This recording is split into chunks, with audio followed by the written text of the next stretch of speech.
right, it is my pleasure this afternoon to invite Dr. Joe Gahn. He's a prolific writer, an amazing researcher, and I think you'll really enjoy his talk. I've heard him speak before, and I'm really proud that he was able to come here today and celebrate with us. So, Dr. Joseph Gahn.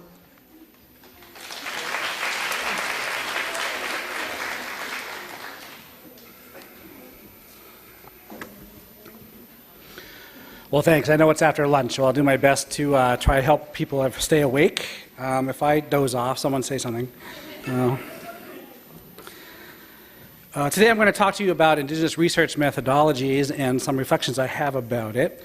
And before I do that, though, I want to say a bit about myself, just so you know where I'm coming from in these things.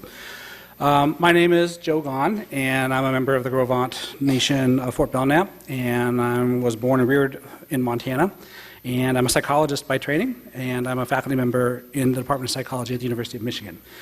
Currently, however, I'm living in the state of Montana again for a short time. I'm here for the year at Montana State University in Bozeman with Native American Studies through the generous donation of the Katz family, who created a chair for visiting faculty members. So I'm really delighted to be back in the region, and it makes my ability to attend this all the more easy than it would have been otherwise. So I appreciate the invitation. Thank you, Lori. I'm a research psychologist. Oftentimes when you tell people you're a psychologist, they think you're a therapist. And there are lots and lots of psychologists who are therapists, and I am trained to be a therapist, but I don't do therapy. I teach and I research and I produce knowledge. And in many respects, that experience is what I bring to my reflections today, this experience of producing knowledge. And it raises the question, I suppose, of how I know. And that's an interesting question. That's one of my questions, I think, for the project of recovering Indigenous epistemologies and of trying to deploy Indigenous research methodologies are the questions surrounding what is that knowledge precisely and how do we engage in it. So, but my training has been, of course, in how psychologists make knowledge. And I've done my best to try and think through the way in which concerns about Indian affairs and Indian community life might alter or affect the way I go about knowing. I noted today that the conference theme is a sense of place, and we heard from Narcisse Blood and Ryan Heavyhead this morning about that. The place that really grounds the things I have to say to you today is academia, if you can think of academia as a place. This, of course, is an academic place. It's not only an academic place, there are other things going on here, but it is a college, tribal college university, and I work at a university, I've worked at other universities. And so really, to understand what I'm going to say today, you want to think about academia as the context that grounds my remarks. I'm going to focus specifically on Indigenous epistemologies. Epistemology is a big word that means ways of knowing, and so that's one way people who've mostly advocated for the inclusion of Indigenous research methodologies in academic spaces have talked about Indian knowledge, Indigenous epistemologies, and they claim that on the basis of Indigenous epistemologies or ways of knowing, there are distinctive ways of going about making knowledge, that is research findings and so on. And so that's what I'm going to focus on today. I noted in looking at the American Indian Research Association website, as other people have in preparation for this, the following, which I'll just quote. The mission of the American Indian Research Association is to promote, foster, and apply Indigenous research methodologies, methods based on the philosophies, knowledge systems, values, and beliefs of Indigenous communities as a whole, as well as in regards to the particular Indigenous peoples and communities engaged in a particular program of research, to any and all research carried on out on or with Indigenous peoples. So we have the idea here of Indigenous systems of knowledge and the Indigenous research methodologies that express those. In preparation for this, I also looked back at the inaugural conference last year. I'm so sorry to have missed that. This looked super exciting. You had a number of keynote people who were fabulous. I note that Sean Wilson, the author of the book Research is Ceremony, talked last year, and Bonnie Duran, who wrote with Ed Duran, Native American Postcolonial Psychology, a book after my own heart since I'm a psychologist, and Maggie Kovach, who wrote Indigenous Methodologies. So I had a chance to pick up those books. I knew the Duran book pretty well, but the other two I hadn't looked at in any depth, and so I started looking at them for preparation for this, because I wanted to think through with you some responses I have to what we're talking about here. So finally, before launching, this is just a really exciting intellectual endeavor. I think it's arrived by virtue of the people who are coming at the conference, the fact that it's exciting and so much activity around it. It's still early enough in its formation that I think it could be useful to ask some questions, because questions are good things to do to stimulate clear responses and further development in ways that get things going and off the ground. So, those are my kids, by the way. I said who I am and so on, and one thing I am is a father and a husband, and that was Halloween last year. I'm not sure what they're going to be this year, but something a little different. So I have really 4 goals for this fairly brief presentation. One is to share some preliminary reflections. I say preliminary because there's quite an emerging body of literature on Indigenous epistemologies and Indigenous research methodologies now. And I've looked at some of these, as I've said, but I'm not as deeply familiar as I could be with all of them. So these are some reactions as I'm thinking about this earlier on in the project as well. I want to raise some general questions I think that we need to have answers to in order to see the project deliver on all that we hope it can. I want to offer some gentle critiques, some things that I see as possible challenges or obstacles that we might want to clear in terms of advocating and advancing Indigenous research methodologies, and of course to try and stimulate further progress as we all think together about the best way to move forward in this endeavor. Oops, that was back there, wasn't it? Oh yeah. There are some things I should say at the outset just to help clarify where I'm coming from. I'm really, again, talking about all of these issues in the context of academic knowledge production. It's a funny phrase, academic knowledge production, but it has to do with scholars in university settings who make knowledge, which is to say people who do research and report findings, and usually do so through articles and books and chapters and presentations. So that's really the context in which I'm speaking. There are lots of other contexts where Indigenous knowledges can be at work and are doing important things, but I'm specifically thinking about university or academic spaces for the purpose of these remarks. Also, as I said, it's somewhat preliminary. I have a faculty appointment in Native Studies besides psychology, so I've interacted a lot with my colleagues in Native Studies, and you can't be involved in Native Studies without hearing and being a witness to the excitement that Indigenous epistemologies and Indigenous research methodologies create. I'm a member of the Native American Indigenous Studies Association. Dr. Shanley, who talked this morning, was the recent president of that organization, and there's certainly talk about these issues there as well.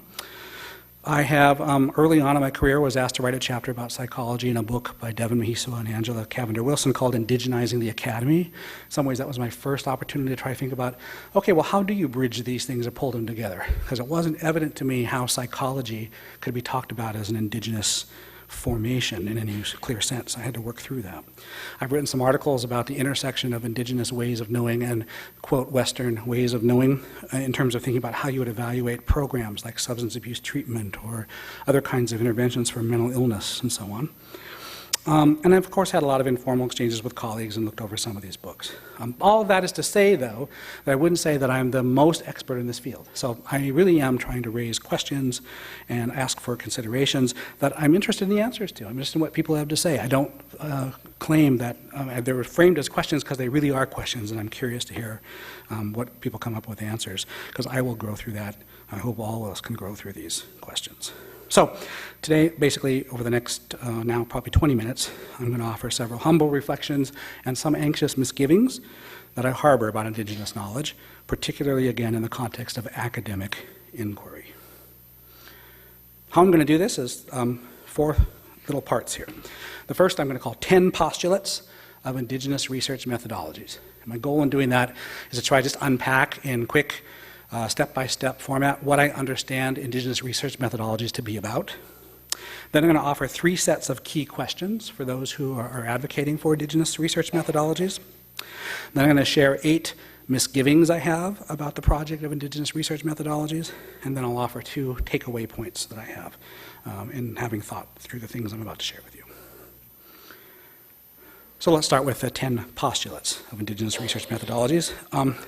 You know, when I first heard this term, I came to understand Indigenous research methodologies as really just basic academic research wedded to an Indigenous community ethics, a concern for Indian well-being and respecting partnerships and empowerment and real sensitivity and respect for Indian sensibilities, Indian cultural practices, and so on.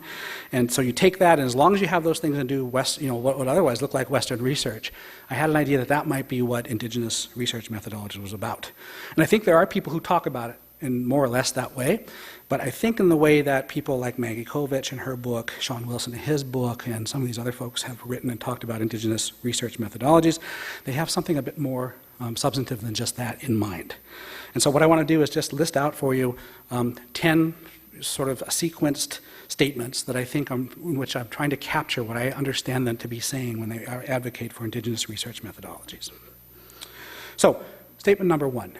There are epistemologies, or ways of knowing, that are indigenous to this hemisphere, and they existed here prior to European contact. Okay? I think that's the first statement or premise that this whole project is based on.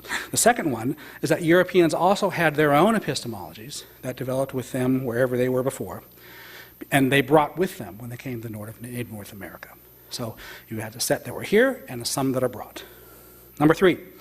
Throughout a long period of colonization, early cultural contact, but then of course dominance and subjugation, all the things we know about, this European subjugation of indigenous peoples included, as we all know, the eradication, the suppression, and the displacement of indigenous lifeways, cultural practices, spiritual sensibilities, and so on, including indigenous ways of knowing. So what we think of as indigenous ways of knowing also were under attack in just the same way that everything else about our way of life was during this long period of colonization. Nevertheless, however, it's my understanding of these proponents of indigenous research methodologies that these indigenous epistemologies continue to persist today, at least among some people or in some communities, and in such a way that they can be readily differentiated from European or Western epistemologies. So a primary opposition for writers who talk about indigenous research methodologies is that there are indigenous epistemologies and there are Western epistemologies. And we can do our best to work from one frame or the other or what have you, but our goal is to recognize first and foremost that they're different and that they continue to exist and that we need to attend to the fact that they're distinctive. Of course, the claim is that, understanding is that universities and other academic spaces have long been exclusively dominated by Western epistemologies and the attendant forms of research inquiry that go along with that. So as we're thinking about academic spaces, university sites of knowledge production, we are recognizing and understanding that the Western is what's been dominant there. But of course, as indigenous people are in greater numbers entering those spaces, becoming professors and faculty members and researchers and scholars, that as they become knowledge producers within these academic institutions, that indigenous scholars themselves are poised to challenge dominant or hegemonic Western knowledge practices by centering and celebrating these indigenous epistemologies that are persisting as well in our communities in their research activities. So it's not just that they're distinctive and you can identify them, but indigenous scholars can take the indigenous and in the Western academy figure out a way to deploy them to get them taken up in useful ways as well. And that the research activities that follow from these indigenous epistemologies entail alternative methodologies and alternative methods than those based on Western epistemologies. So if you're doing the indigenous epistemology, you take it and you're going to develop knowledge using those kinds of understandings, then it's going to look different in terms of what you do to make knowledge than if you had just adopted the Western epistemology. Number 8, such indigenous methodologies prescribe distinctive ways of conducting inquiry. In other words, it doesn't look the same, it's different, that will yield new insights, new knowledge, new understandings than would have been possible if you had just used the Western methodology. In other words, there's some unique contribution of engaging indigenous research methodologies in the academy. And these novel insights, or you think of them as results or findings or answers to questions, are better suited for improving indigenous lives and promoting indigenous self-determination than findings from Western research inquiry would be.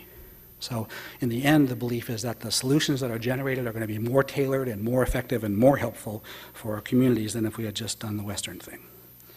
Finally, number 10, it is a matter of multicultural inclusivity, anti- or post-colonial emancipation, and reparative social justice that indigenous epistemologies and their accompanying methodologies are accorded full recognition and intellectual legitimacy in their own right and on their own terms in academic spaces.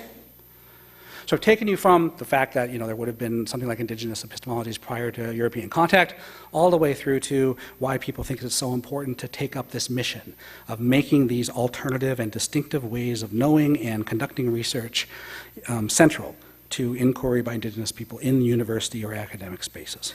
Now, one question I have is whether you think this is a fair and accurate representation of what the project is about, of what people have written and of what people think and of what people say about what we're doing when we're taking up Indigenous research methodologies. And obviously there's not time to have that discussion now. We can have it later or in other places, but I would be eager to hear people's responses to whether they think I've gotten some of this wrong or whether I'm being fair. And if I am accurate, or if these are anything like what's going on, first of all, I want to be the one to acknowledge up front that these are very appealing ideas. They're even seductive ideas. It's really, really exciting stuff, okay? All right. So they do lead me, though, to raise some questions for the proponents of Indigenous research methodologies. Now, to understand a little bit about this, you have to have some background terms. I'm using this fancy word epistemology, way of knowing, right? Other terms that Maggie Kovach and Sean Wilson and other proponents of this stuff will use are axiology, which has to do with values, methodology, which has to do with a logic of inquiry, methods, which are actual procedures that follow from logics of inquiry, a paradigm, which is kind of like a structure that you can interpret the world through, worldview, culture. These are all things that are terms that are used in the characterization of Indigenous research methodologies as helping to explain where they come from and what they do. Now, some of these are kind of fancy terms, but I really think it gets back to fairly simple, straightforward processes. Research, or what we call research, is fundamentally a process of asking a question and going about some procedure to answer it. So research or inquiry or knowledge production is about asking and answering questions. It's about undertaking a process to get at a solution. So we want to make one more distinction, which is important, which is we're talking about ways of knowing or processes of knowing how one knows, not so much what one knows. The known follows from knowing, and Indigenous research methodologies strike me as fundamentally about the process of knowing more so than about what one ends up, the known that comes out of it. So knowing itself as a process versus the knowledge or the substance that comes out of it.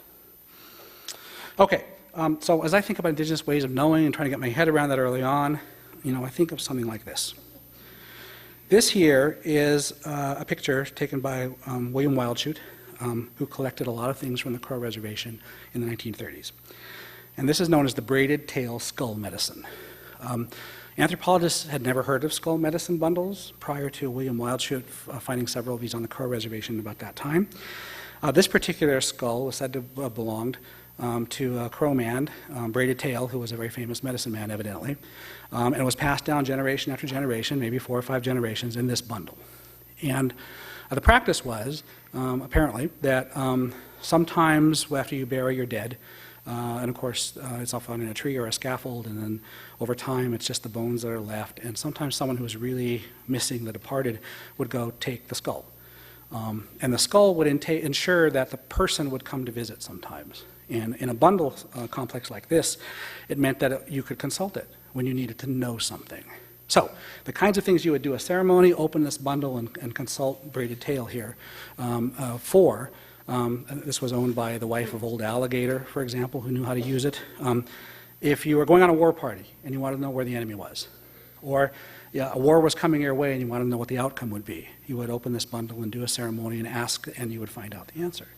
Or if you misplaced something really valuable, there's a story not about this skull medicine bundle, but a different one in which someone had lost money. They had a purse full of money, it was gone, and so they consulted the bundle, and the medicine told them where to find it, and they did find it. The braided tail skull medicine was said to be infallible, that actually it was used across multiple generations, and certainly Old Alligator's wife used it throughout her life. In fact, she consulted it when she was dying about whether it was useful to go see a doctor or not. And this medicine told her, no, there's no hope for you. So she didn't, and she died. So here we have what I consider to be an Indigenous way of knowing. You have questions, you want answers, you go through a process to figure out how to get an answer to that question. Okay?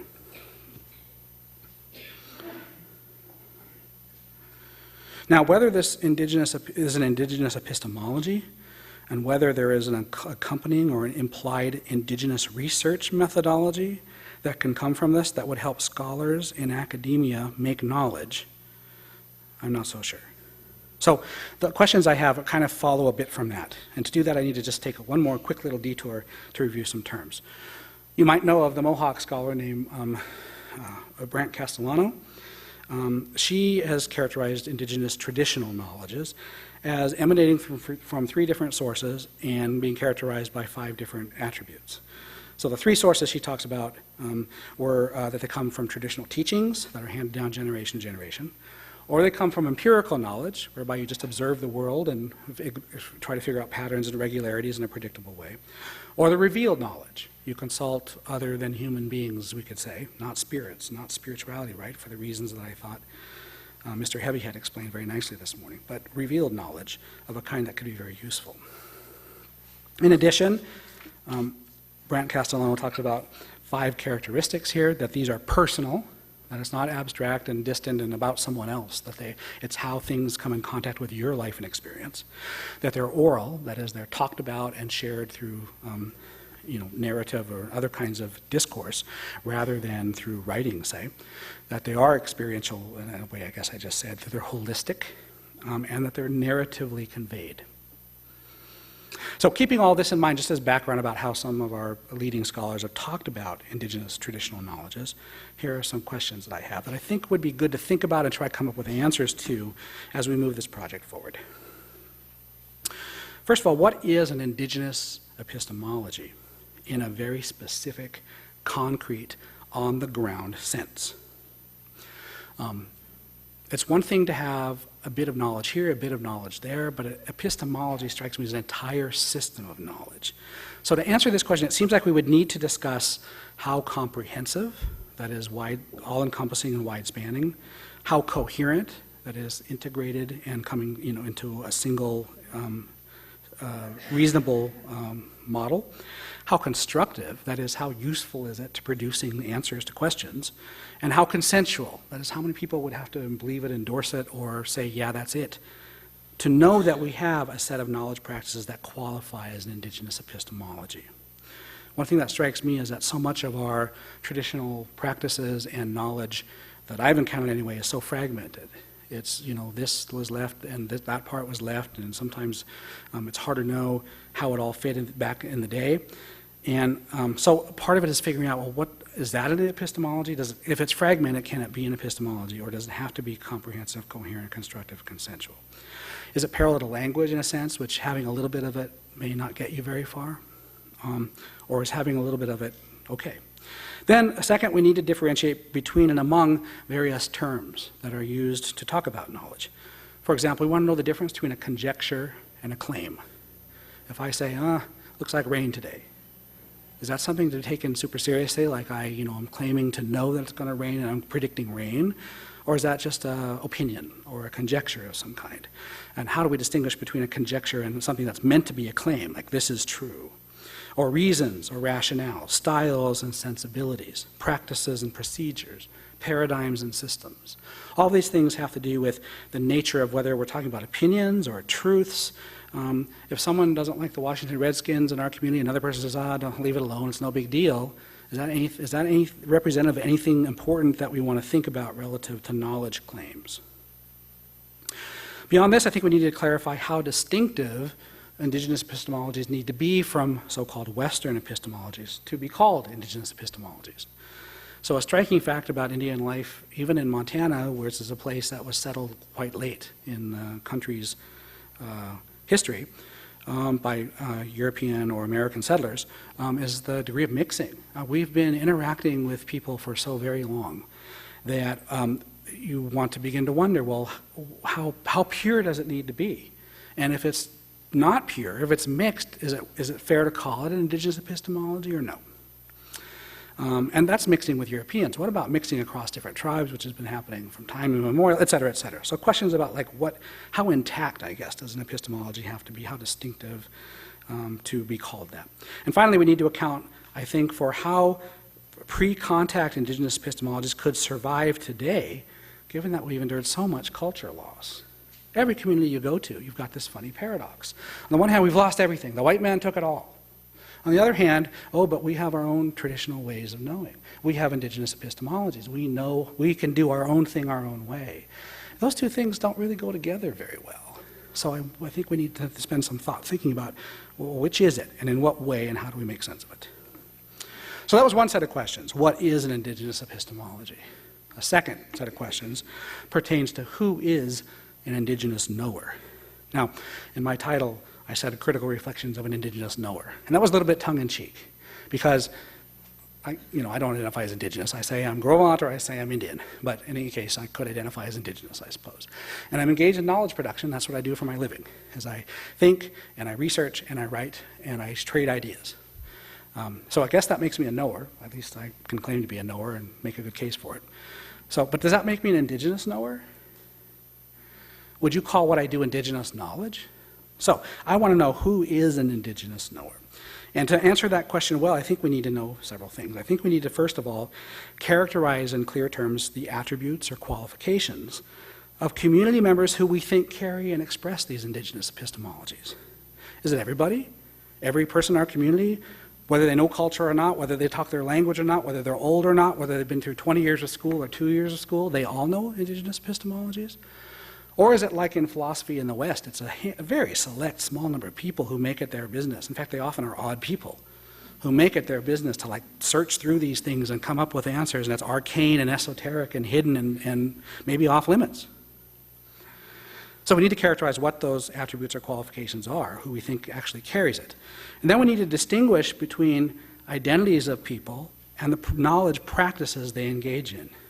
So my youngest brother, Victor, is at Northern, or I guess it's MSU Northern now, in Havre, where he's learning biological science. So if he does a scientific experiment as a Gros Ventre kid, sorry, he's not a kid, he's a kid to me, is he an indigenous knower? How do we differentiate between the identities that people hold and the knowledge practices that they engage in to make sense of what we even mean by these terms? I think we also need to detail how an academic can, him or herself, come to learn all about these indigenous epistemologies and how they're expressed. Do you have to have some kind of cultural positioning as an academic to be able to do that well? Do you need to be in a particular relational context with people to get at that? Does it not matter that you've been through 20 years of quote, Western higher education through graduate school and into your doctoral work? And finally, then, do we need then to remain open to the possibility that non-natives have or can become indigenous knowers? Do we think the practices themselves can be disarticulated from the identities of the people who do them? Most practices can. There are white people in our histories who came and learned our language, lived in our communities, and took up our ways, and so they were culturally fluent, so to speak. Is it the same with indigenous epistemologies? Is it possible that white anthropologists at some point or in some communities became indigenous, familiar and fluid with indigenous knowledge ways? So that's a set of second questions. Who is an indigenous knower? Finally, my third set of questions pertains to how indigenous scholars, those of us who are native by identity and who also work and labor in university and academic spaces, how should we study, describe, and represent indigenous epistemologies? And I think we need to do several things here to try to make sense of that question as well. It would be useful, of course, to characterize the attributes or qualifications of indigenous scholars who we think are best poised to access this indigenous epistemology. Again, maybe having a PhD in a social science or a health science would automatically disqualify you from even being able to understand this stuff. Someone could argue that anyway. I don't know if that's true. I'm just putting it for our consideration today. I think we need to set forth a methodology, a logic of inquiry, that is, by which indigenous academics might go about discovering and or recovering an indigenous epistemology. And would that methodology that describes how to go about recovering it itself be Western or indigenous? And how would that differ from inquiry that happens already in anthropology or in linguistics? How is it different than the kind of knowledge practices we already know? I think we need to elucidate also how remnant indigenous epistemologies, whatever we think they look like and however long they've been able to survive, how could they be so ready-made for use in university-based knowledge production? I think of the braided tail skull medicine. I can accept that as an Indigenous way of knowing. There's questions, you go through a process, and you get answers. I have no idea how this is useful in academic settings, how you would take this bundle and teach a class about it, how you would open the bundle and consult the ghost of braided tail to write a paper or give a conference lecture. I have no idea how these things could be made relevant to university-based knowledge production of the kind that Indigenous scholars who are up for tenure and are trying to, the usual things in academic life are engaged in. Finally, I think we need to assess the socio-political, ethical, and economic implications of writing and publishing about and publicly promoting Indigenous epistemologies. This Western academia is fundamentally about writing. Most things don't count until they're written and published through peer review. So is this the project that we want to get this stuff packaged, written, and out there? Because if it is, I think that has a whole set of ethical considerations and political, as I said, other kinds of things to be thinking about. Okay, I see we're closing on time here. So let me share quickly some of my own anxious misgivings about Indigenous research methodologies of the way that I've been exposed to them thus far. And I think a great example of this was last summer's Society of Indian Psychologists conference. We had a guest speaker from Canada, a young academic who did a wonderful presentation that was characteristic of everything I think of as Indigenous research methodologies. She herself characterized it that way. You know, it was a medicine wheel, and it had a lot of stuff that was probably the best I've ever seen of that kind of presentation. And in some ways, the anxieties I have here are expressive of my own kind of reaction at the time to what I was hearing there. So, some misgivings. I worry that the way we are conceiving or conceptualizing of Indigenous research methodologies, first of all, participates in untenable ethno-racial and cultural essentialism. Essentialism means to say that that things are, an essentialist would say that Indians are Indians by virtue of, you could say, genes, their spirits, whatever, and they're fundamentally different than white people who are their way because of their genes or their spirits or whatever. I think that in most Native studies and humanities circles, this form of essentialism is not considered viable at all. Rather, that the concern becomes that these partake of ideologies surrounding race and other kinds of genetics that are not really used properly or are not really warranted intellectually for those purposes. So I worry that it participates in a clear divide between the Western and the Indigenous in a stable way that emphasizes whatever differences they are and attributes them to something stable that doesn't really exist. Second of all, I kind of worry that some of these efforts emphasize the form of the research and its presentation much more than their findings. So, whereas I might list a bunch of things, instead I put it around a medicine wheel or in or a four-quad or something like that. So that's the form, right? It's not a list anymore. It's not a linear list, we could say, or an arrow moving across with a list. It's now in a circle. But the four things are still the four things that would have been on the list. And so that's what I mean by emphasizing form rather than the findings. But of course, research and knowledge production is fundamentally about answering questions. We have questions that we need sometimes urgent answers to. And so form over findings would not be the way we'd want to go if we think those findings matter a lot. Sometimes I think it promises beyond what it delivers in terms of novel insights and answers.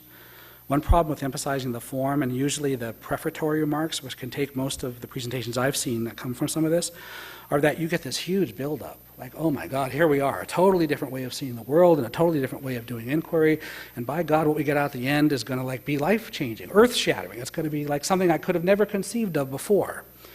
And then you get to the end, and it's something that actually I could have guessed, maybe. Or you could have used focus groups instead of a talking circle.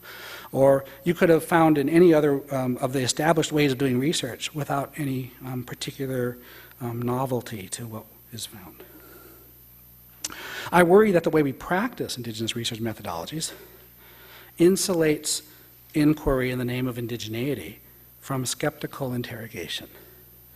The hallmark of academic knowledge production is that it gets critiqued by your peers, people who know your field, who are experts in your specialization. They get a chance to take a swing at everything you've done. And until you can answer them or rebut what they have to say, you're not going to go forward in being able to publish what you say, for example, or what you think. And so one concern I have is by saying that this is indigenous research methodologies. What we're really saying is, and you white people don't know this. This is ours. And so you white people aren't allowed to critique it because you wouldn't know anyway. It's for us to decide to critique and say what's right. And what that can translate into is actually no one critiques it. Because, we have a stake in celebrating these things, and it's not, I'd say, in traditional communication styles, especially around knowledge translation and transmission, you don't critique people. That's the heart of rudeness, right? You're not going to sit there and tell an elder, well, I think, if you're getting the usual monologue, right? That's not how it works. So the danger here is that we're withdrawing all the things that we mostly care about in terms of, and are invested in, from the usual processes of critique. And that deprives us of the opportunity to refine what we're doing in ways that can be really important. And of course, beyond that, it completely excludes us from academia. Almost everyone in academia says, if you're not willing to play this game, fine, go do your own thing, see ya. And you become what happens to many Native Studies programs, is you're really, really marginal in the academy. I worry that the way we practice Indigenous research methodologies really resituates research as identity expression more than knowledge contribution. That it's not really about the answers. That the answers we get aren't so, as I said before, novel or insightful. That really what it's doing is saying, this is Indian knowledge, and I'm an Indian. And you can see it from my circles and my feathers and my colors, and right? But again, part of what the purpose of research is in the real world is to get answers. That's because we have pressing things we need to know. And so if it's about identity expression more than contributing to knowledge, that could be a concern. Finally, I worry that the way we practice it obscures our intellectual debts to quote Western critical theories and approaches. So sometimes I felt like what people have talked about in the name of Indigenous knowledge is just Western critical theory trotted out in, beads and feathers. It's Marx, it's feminism, it's post-colonial studies, all the stuff that Westerners have been up to for 40 years now, and in Marx's case is over a century. So we seize on the parts of that that are useful, and then talk about it as if we invented it. And in academic circles, and most of us in graduate school who are interested in promote or versatile with these things, fluid with these things, are exposed to those ideas. But we're not really giving credit to them if we're calling them indigenous knowledge and not really paying our dues of grappling with Marx, who's hard to grapple with, or grappling with post-colonial theory. So I think there are ways in which I do worry that maybe we owe more to Western than we are acknowledging, and I think maybe it would be worth thinking about acknowledging that more. Finally, I worry that the way we promote Indigenous research methodologies often misdirects attention away from what we might call material decolonization.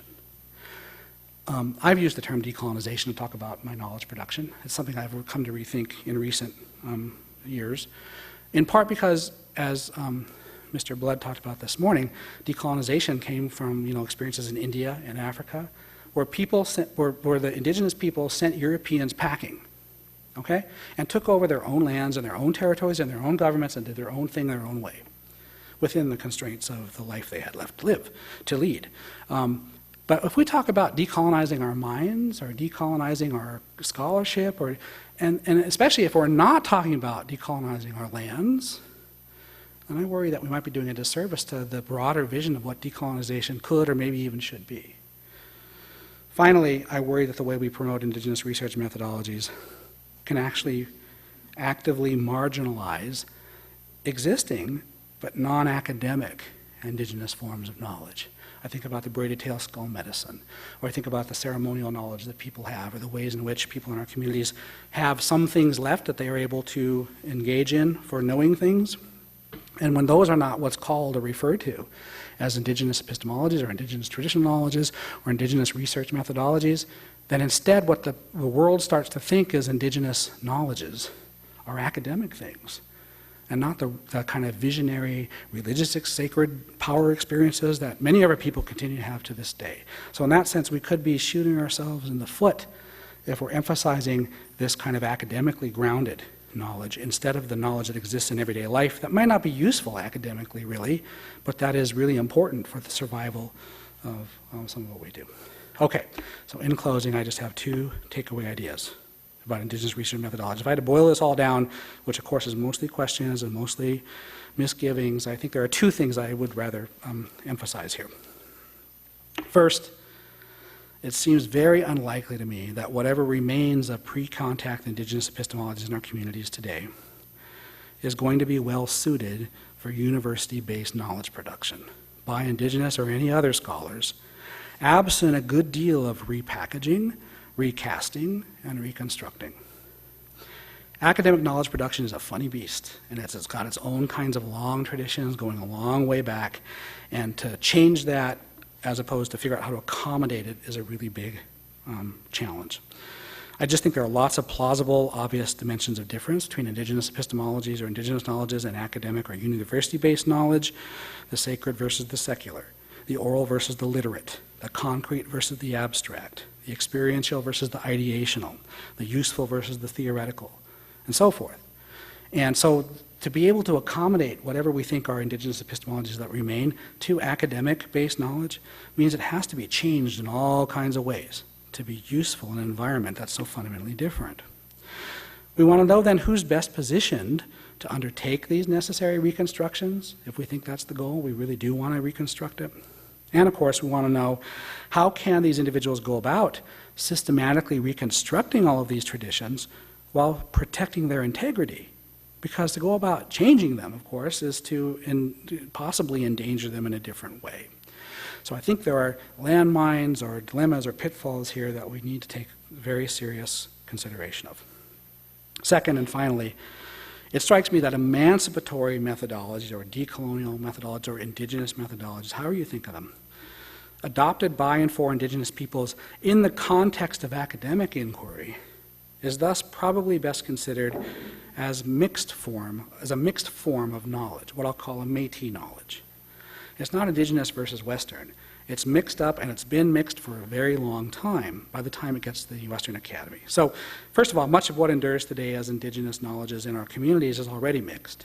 We had long interactions with Christianity, for example, and things get exchanged and traded and altered and tailored in ways that are even hard to unpack looking back historically. And of course, reconstructing whatever these already mixed remnant Indigenous epistemologies are for academic knowledge production will mix them even further. How then does the Indigenous Research Methodology Project change in terms of its epistemology, methodology, ethics, or politics if we conceptualize these approaches as Métis, as mixed? What if we called them Métis knowledges instead of Indigenous knowledges? How would what we're up to change as a result of just the label being different? And finally, in what ways would the successful and effective promotion of Indigenous research methodologies be altered by explicitly relabeling these as Métis? And I'll suggest to you what I'm getting at here is the idea that, Indigenous can trigger, even in the Western Academy, a whole host of sympathy and sympathizers. That Métis probably won't do it. So I could see there's kind of a press or a pull for wanting it to be Indigenous and not mixed and not Métis. People want it to be pure and authentic and pre-contact or pre-colonial. But if that stuff rarely, if ever, exists, and we call it and acknowledge that it's mixed or Métis, what does that do for what we're up to and people's willingness to sign on to it? I've written and talked about a lot of things, mostly not this. This is sort of my first foray into thinking with you about this, and I hope to write about it at some point. But in the meantime, I have other stuff that I've written that you can find here, should you be interested. I've taxed you a bit today. I thank you for your patience, and I certainly only mean to try and get us thinking together about how to move forward in this very exciting project. So thanks again.